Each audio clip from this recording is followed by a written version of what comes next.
Welcome to Luca is a Billionaire, where the only thing I invest in is your answers. In this video, I will show you how to make yakisoba stir-fry.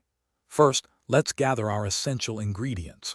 You'll need fresh yakisoba noodles, your favorite protein like thinly sliced pork or chicken, and a colorful mix of vegetables such as cabbage, carrots, and onions. Don't forget the key ingredient, a delicious yakisoba sauce, which you can easily make at home or buy pre-made. Getting everything ready beforehand makes the cooking process smooth and enjoyable.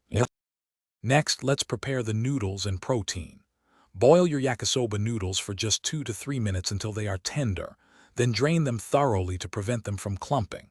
In a large pan or wok, heat about 1 tablespoon of oil over medium-high heat.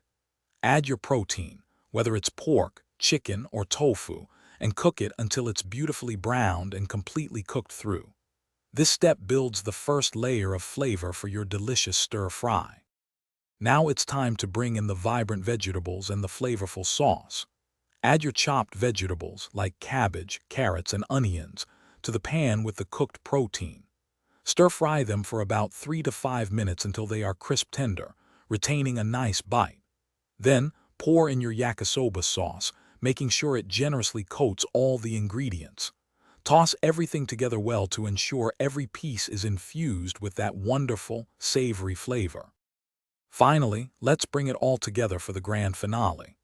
Add your cooked and drained yakisoba noodles to the pan with the protein, vegetables, and sauce. Gently toss all the ingredients together for 1 to 2 minutes, ensuring the noodles are fully heated and coated.